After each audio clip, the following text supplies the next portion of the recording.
성령님이 처음 마가의 다락방 예루살렘에서 임했을 때 그곳에 모인 사람들의 마음은 뜨겁고 벅찼을 것입니다. 그렇죠? 그 성령님은 여러분 구약에서도 보면 알겠지만 한 인간에게 성령님이 임한 것은 흔한 일이 아니었습니다. 아주 특별한 어떤 사람들, 아주 하나님의 큰 계획이 필요한 어떤 사람들에게만 성령님이 임했지 평범한 믿는 자들에게 성령님이 임하지 않았습니다. 그런데 지금 이 마가의 다락방에 있었던 사람들은 사도들만 있었던 것이 아니라 어찌어찌하여 예수님을 만났던 사람들, 어찌어찌하여 예수님 곁을 지나쳤던 사람들, 어찌어찌하여 예수님을 구주로 영접했던 평범한 사람들 한 사람 한 사람이 성령의 불을 뜨겁게 받습니다. 그리고 그곳에 잠시 방문했던 순례객들인 디아스포라가 그곳에서 또 말씀을 듣고 다 하나같이 순전한 그리스도인으로 거듭나고 성령의 충만함을 경험합니다. 그때만 해도 그들의 마음은 곧 주님이 다시 오셔서 이 땅을 변화시키시고 부활케 하실 거란 놀라운 기대를 가지고 있었어요. 성령님이 이렇게 강력하게 임하는데 감히 이 예루살렘 교회를 건드릴 세력이 어디 있었겠습니까? 근데 생각지 못했던 일을 경험했어요. 그것은 유대 지도자들이 사도들을 감옥에 집어넣고 스데반 집사님을 돌로 쳐 죽이고 또 그 믿는 자들을 핍박하는 것입니다. 아마 급하게 이 예루살렘을 벗어나 각 지역으로 흩어졌던 이 그리스도인들의 마음속에는 궁금함이 생겼어요. 성령님이 그 자리에 계시는데, 성령의 능력이 그 자리에 있는데 우리에게 왜 이런 일이 일어날까? 그 흩어진 가운데 이 안디옥이라는 곳에 모였던 이 예루살렘 교회에서 성령을 받았던 사람들은 그곳에서 다시 한번 성령의 은혜와 능력을 경험하고 그곳에서 믿지 않는 자들에게 복음을 전하고만, 특별히 이 헬라인들에게도 복음을 전함을 통해서 이제는 교회가 유대인들만을 위한 교회가 아니라 헬라인들, 이방인들도 함께 할 수 있는 교회로 변화되어져 가는 이 선교의 출발점이 되는 이 안디옥 교회가 시작된 것입니다. 근데 그 모든 출발이 바로 스데반 집사님의 순교와 그 예루살렘 교회의 핍박 가운데 흩어진 자들을 통해 이루어졌다는 거예요. 저는 이 기독교인들이 자기 인생에 대해서 가져야 되는 다른 세상 사람들과 다른 게 있습니다. 그것은 패러독스, 역설이에요. 우리는 높아지려 하면 낮아지는 자들입니다. 우리는 죽으려고 하면 사는 자입니다. 우리는 버리면 갖는 자요, 우리는 달려가면 오히려 내려가는 자들이에요. 그래서 성경을 보면요, 그것이 보이는 거예요. 나를 내려놓으면 주님이 나를 높이는 걸 경험하는 것입니다. 내 것을 포기하면 주님이 내 인생에 더 풍성한 나의 것을 채워주는 것을 경험합니다. 주님의 말씀 앞에 순종했더니 내 인생이 사람들 앞에 영광이 되는 인생을 경험하게 만드는 그 역설의 능력들을 경험하는 자예요. 그래서 우리는 우리 인생에 좌절할 때도 좌절하지 않아요. 얼마 전에 우리 교회 잠깐 방문했던 어떤 한 나이 드신 한 우리 여성도님이 계셨어요. 미국에서 사시다가 한국에 잠깐 오셨나 봐요. 그래서 당신을 누구라고 소개하냐면 안희숙 사모님 아세요? 그래서 저 알죠. 이름만 알고 있습니다. 그분하고 같이 신앙생활을 했다는 거예요. 그 안희숙 사모님이 쓴 유명한 책이 있어요. 당신은 죽어요? 그러나 안 죽어요. 죽으면 죽으리라 부터 시작해서 죽으면 살리라, 당신은 죽어요? 그래도 안 죽어요. 그분의 그 책의 내용은 뭐냐면 우리 인생은, 그리스도인의 인생은 세상 사람들하고 다른 방향이 있다는 거예요. 역설적이라는 거예요. 죽는 줄 알았더니 사는 거예요. 죽으려고 했더니 살 길이 생긴다는 거예요. 죽을 줄 알았더니 안 죽게 되더라는 거예요. 그래서 여러분, 그리스도인은 왜 좌절하지 않느냐? 그 좌절의 시간이 하나님이 역전케 하시는 은혜와 능력이 경험하는 시간이기 때문이에요. 이 예루살렘 교회에서 성령을 받았던 이 사람들은 자신들이 핍박을 받고 이렇게 흩어지는 것에 대해서 처음에는 당황했을지도 몰라요. 성령님이 강하게 붙잡고 있는데 감히 어떻게 유대 지도자들이 스데반 집사님을 그렇게 죽게 할 수 있지? 성령님이 함께 계시는데. 그런데 놀라운 것은 그들이 흩어진 것은 그들이 실패한 것이 아니라 하나님이 흩어주신 것입니다. 여기 흩어지다라는 말이 헬라어로 디아스페로라는 단어를 씁니다. 그런데 이 말은 씨앗을 뿌린다는 뜻을 가지고 있어요. 엄밀하게 말하면 그들은 흩어진 게 아니라 뭐가 됐다는 거예요? 씨앗을 뿌리는 시간이 됐다. 여러분, 농부가 씨앗을 뿌릴 때 어떻게 합니까? 밭을 잘 갈아놓고 되면요, 가장 그 방 좋은 곳에 겨우내 숨겨놓았던 종자가 있습니다. 옛말에 그래, 굶어도 종잣단지는 건드리지 않는다라는 말이 있어요. 그걸 가져와서 어떻게 해요? 그 고이 모아놨던 그거를 밭에다 뿌립니다. 그게 바로 디아스페로예요. 왜 뿌려요? 뿌려야 그 흩어진 씨앗들이 열매가 될 수 있기 때문입니다. 근데 대부분 이 흩어짐은 고난의 순간의 경험이 돼요. 왜냐하면 인간은 본성으로 자발적으로 흩어지진 않아요. 여기서 흩어진다는 것은 자신이 계획한 것과 자신이 원하는 것과 자신이 뜻한 삶이 아니라 하나님이 계획하시고 하나님이 원하시고 하나님이 뜻하는 삶의 시간으로 나아가는 것을 말할 때 우리는 우리 의지로 그렇게 하기가 참 쉽지 않아요. 오히려 고난 가운데서 우리는 흩어질 수 있는 용기를 갖게 되는 것입니다. 그런 의미에서 여기 흩어져서 옛 안디옥에 모였던 이 사람들, 그들 속에 성령이 뜨겁게 경험한 것을 통해 우리도 우리 인생 가운데 흩어짐을 경험할 수 있다는 거예요. 그 흩어짐은 아까도 말한 것처럼 내가 계획하고 내가 원하고 내가 바랐던 삶의 방향이 아니라 다른 길로 인도하시는 것을 경험하는 것입니다. 우리 아까 불렀던 그 찬양의 가사가 그것을 너무나 잘 반영하고 있는 것 같아요. 아까 불렀던 찬양이 뭐였죠? 하나님의 열심. 그 가사가 바로 그 흩어짐에 관한 내용을 잘 말하고 있는 것 같아요. 한번 읽어볼게요. 너와 함께 걸어가는 모든 시간이 내게 힘이라. 너로 인해 잃어버린 나의 양들이 돌아오리라. 조금 느린 듯해도 기다려주겠니? 조금 더딘 듯해도 믿어줄 수 있니? 네가 가는 그 길 절대 헛되지 않으니 나와 함께 가자. 앞이 보이지 않아도 나아가 주겠니? 이해가 되지 않아도 살아주겠니? 너의 눈물의 기도 잊지 않고 있으니 나의 열심으로 이루리라. 그게 우리 인생의 흩어지는 시간이라는 거예요. 내가 계획했던 삶이 아니라, 내가 원했던 인생이 아니라, 내가 바랬던 것들이 아니라 다른 곳을 향해 나를 가게 하시는 그 하나님의 이끄심을 경험하는 것이 흩어짐입니다. 대부분 그 흩어짐은 고난과 함께 오기 때문에 우리는 그 흩어짐을 부정적으로 생각합니다. 하지만 아까도 말했던 것처럼 흩어진다는 게 헬라어 원어로 뭐라고요? 씨를 뿌리는 시간이라는 것입니다. 종자인 그 씨앗은 흩어져야 열매가 될 수 있는 것입니다. 그 종자단지 안에 같이 계속 모여 있다면 그들은요 열매가 될 수 없는 거예요.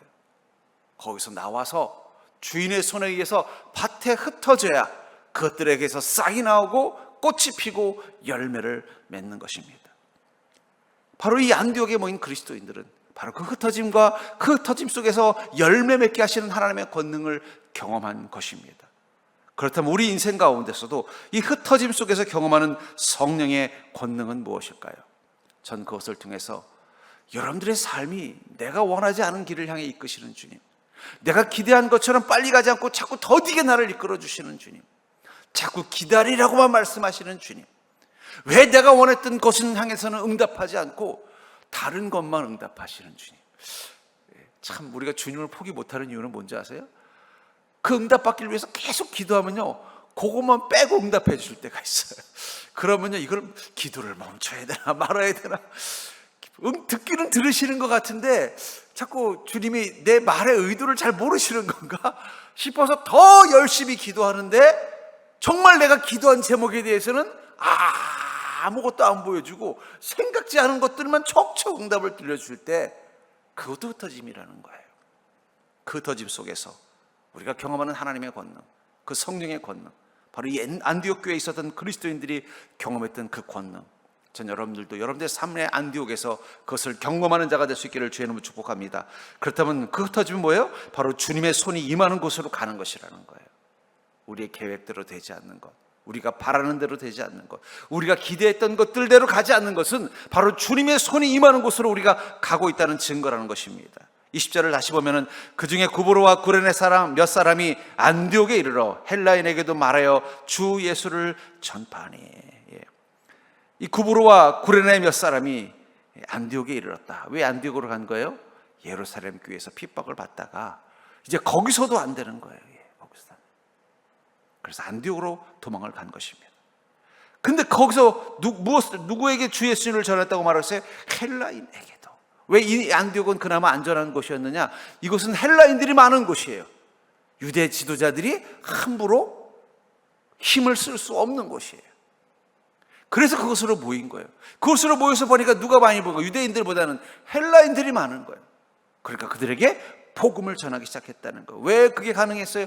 주님은 그들에게 헬라인들에게 복음을 전하기를 원하셨던 것입니다. 만약에 그 예루살렘 교인들을 이 안디옥으로 하나님이 흩지 않으셨다면 우리는 복음을 알지 못했을 것입니다.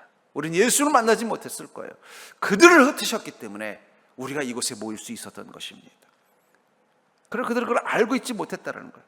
다만 하나님이 자신들을 이끌고 계심을 믿고 있었다는 것입니다.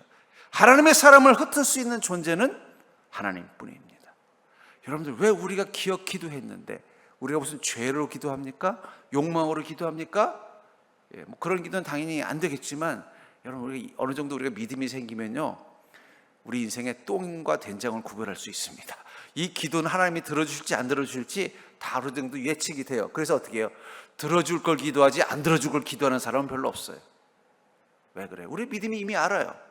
하나님이 무엇을 들어주실지, 하나님이 어떤 기도에 응답하실지, 하나님이 어떤 기도를 원하시는지 알고 있어요. 알고 있으니까 그걸 기도한 거예요. 그런데도 하나님이 어떻게 하셨다는 거예요?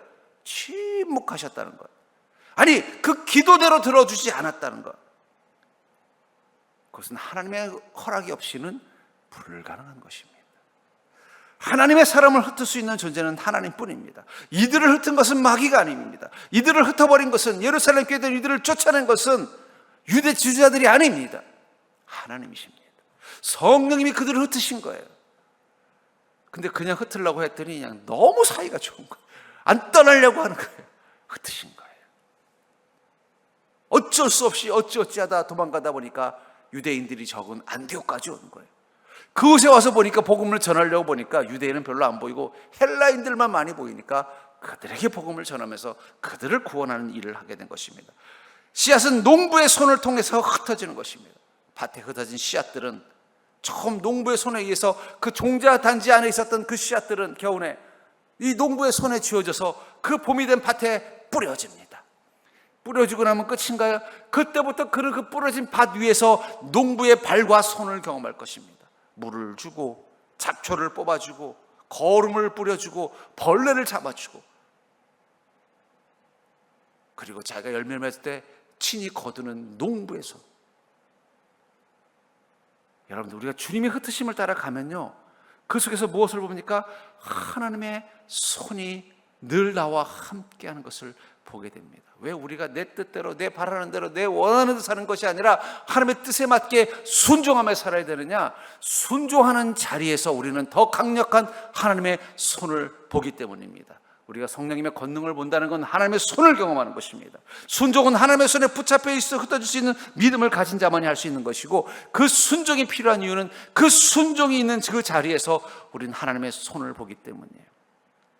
만약에 그 종잣단지에 있었던 씨앗 하나가 나는 싫어, 난 추워, 이 따뜻한 방에 있을 거야 해서 주인 몰래 그 종잣단지에서 튀어나와가지고 그 이불 구들장 밑에 가만히 숨어 있었다면 그는 그곳에서 그냥 작은 씨앗 하나로 머물다 끝났을 거예요. 하지만 주인의 손에 이끌려서 그 밭으로 흩어져 갔던 씨앗들을 어떻게 돼요?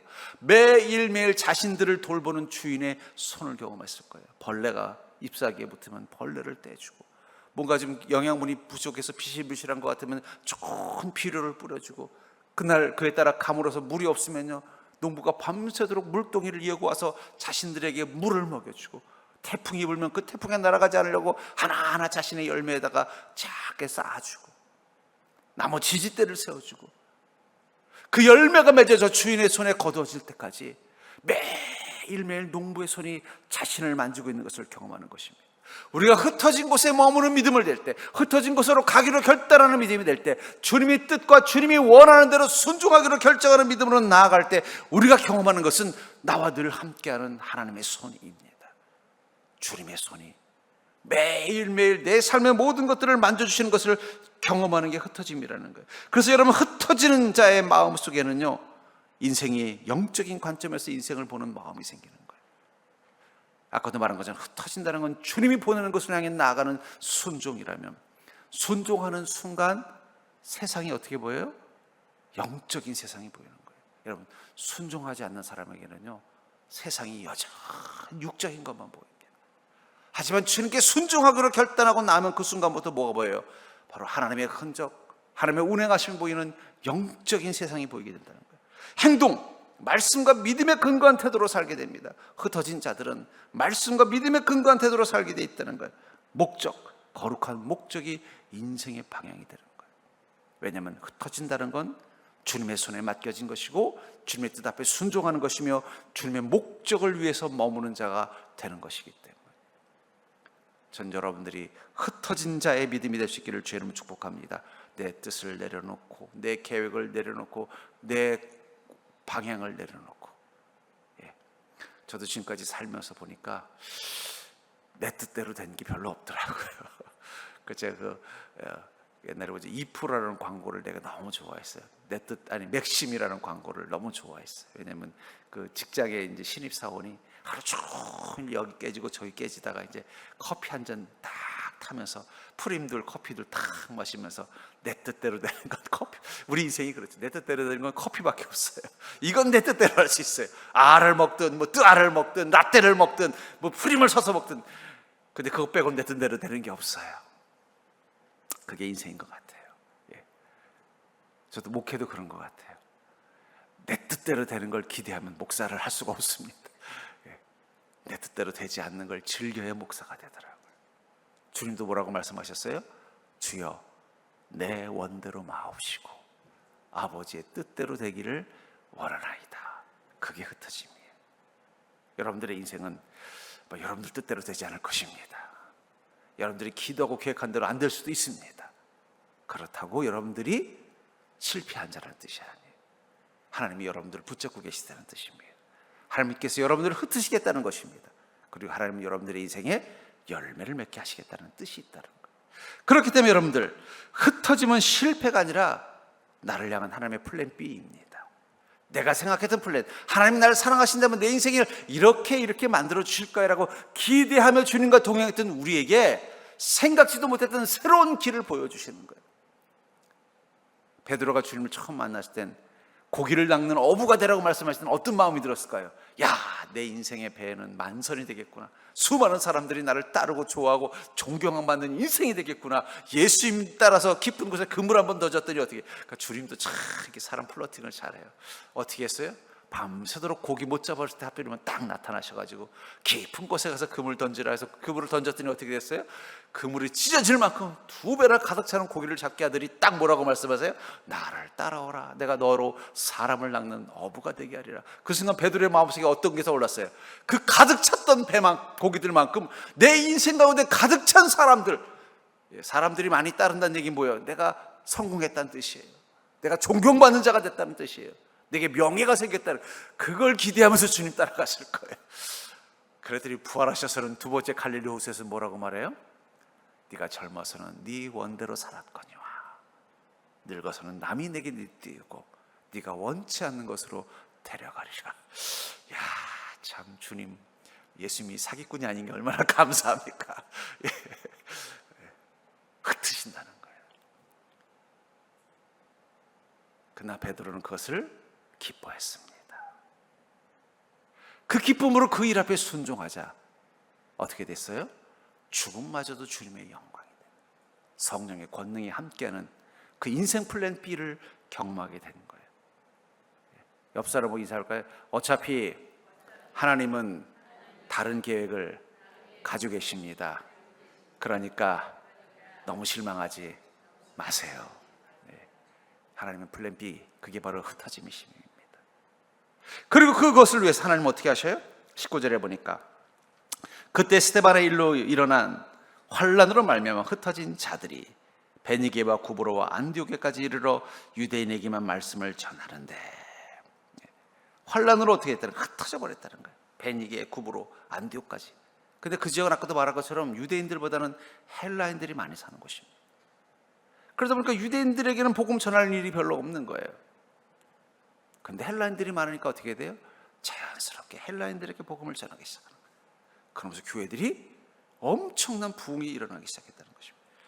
여러분, 모세가 처음 광야로 갔을 때 그는 그 광야를 어떤 곳이라고 생각했을까요? 왜 하나님 나를 이곳으로 보내셨습니까? 나를 그 강물에 빠져 죽어서 태어나지도 못할 존재를 하나님께서 기적적으로 나를 그 공주의 손에서 건져지게 하시고 공주의 손에서 이집트의 왕자로 자라게 하셨으면 저를 이집트의 왕으로 만드셔가지고 제가 그곳에서 이제는 이스라엘 민족을 오히려 애굽 민족보다 더 위대한 민족으로 만들게 하시면 됐잖아요. 숫자도 애굽 사람들보다 이스라엘 민족이 더 많았습니다. 모세가 왕이 됐으면요, 아마 애굽은 이제 애굽인들의 땅, 이집트인들의 땅이 아니라 히브리인들의 땅으로 바뀌었을 거예요. 숫자도 더 많잖아요. 모세는 당연히 자기가 그렇게 될 줄 알았어요. 그래서 하나님이 나를 죽지 않고 그 방주에 실려가지고 그 요단 나일 강가에서 하필은 그 자리에서 애굽의 공주를 만나서 그 공주의 양자가 되게 하시고 그 공주를 통해서 내가 왕이 계승자가 될 수 있도록 만드셨구나.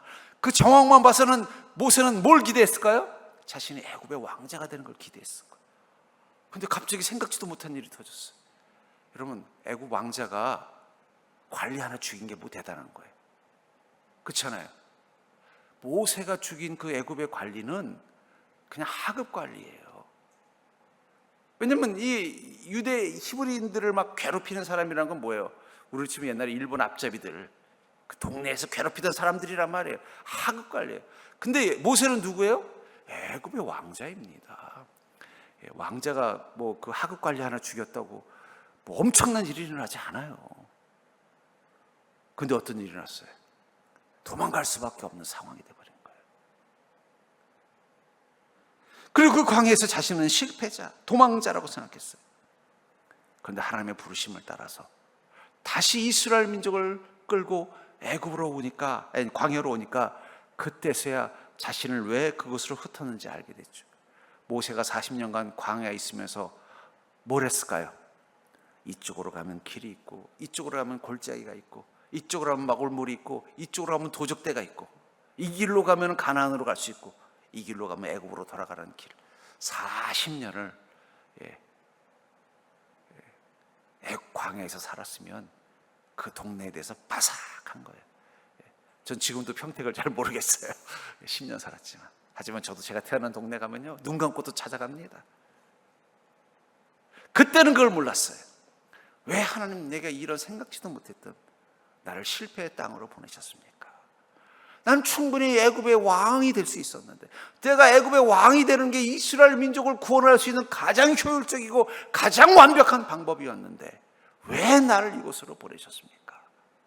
하지만 나중에 그 홍해를 지나서 이스라엘 민족을, 그 200만 명이 되는 그 이스라엘 민족을 이끌고 광야로 들어가면서 모세는 깨달았습니다.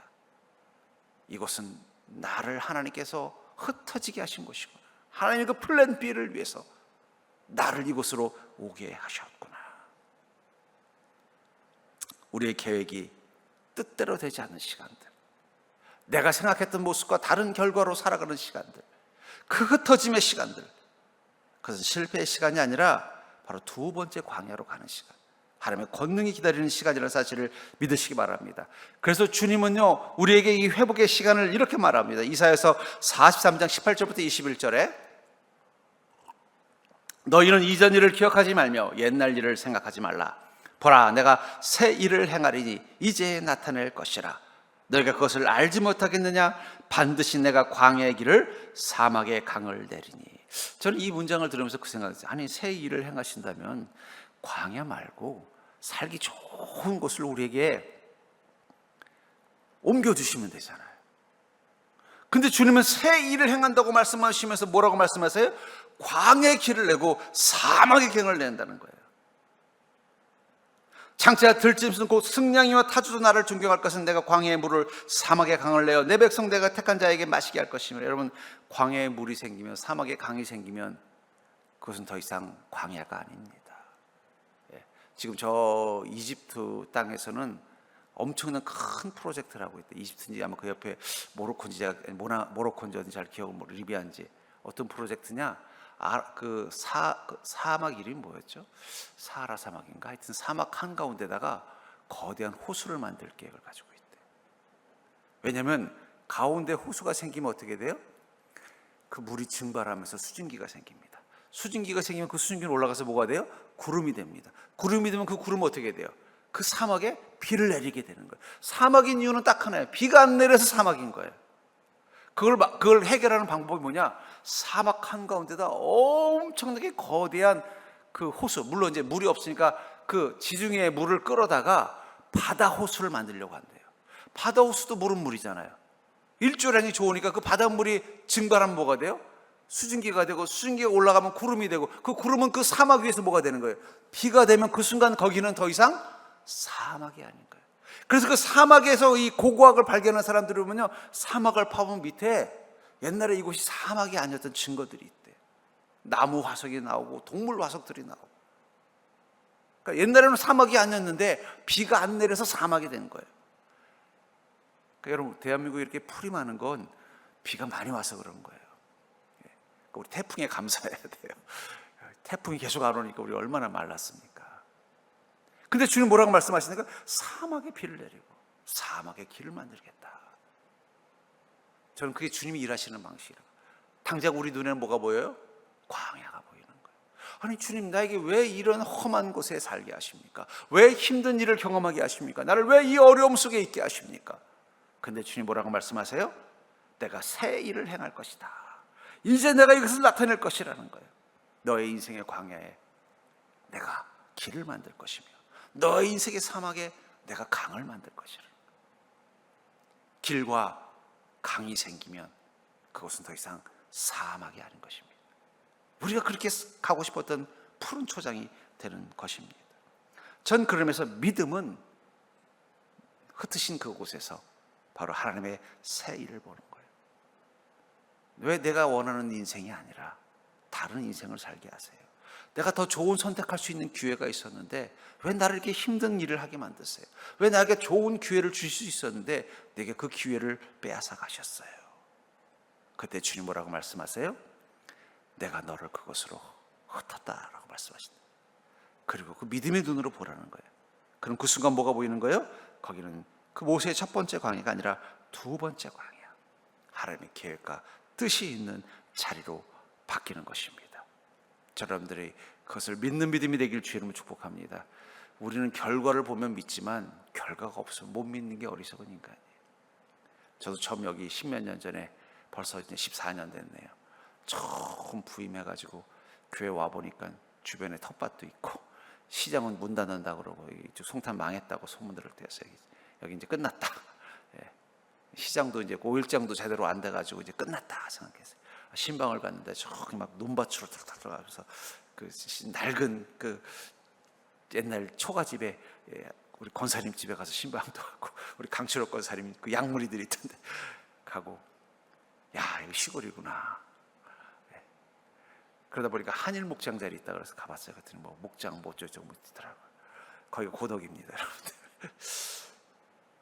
내가 믿음이 조금만 셌으면 빚을 내려서 그래 땅을 샀어야 했는데 저도 믿음이 흔들렸어요.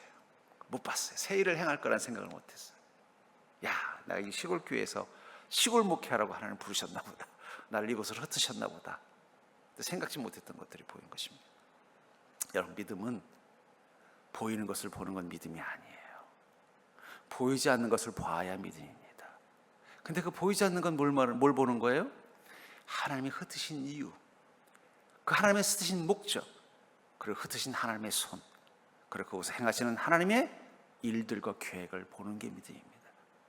그걸 보아야만 우리는 우리를 흩으신 주님께 감사하는 거예요. 우리를 흩으신 주님께 찬양하는 것입니다. 내 뜻대로 살지 않게 하신 주님의 은혜 앞에 기뻐할 수 있는 인생이 되는 것입니다.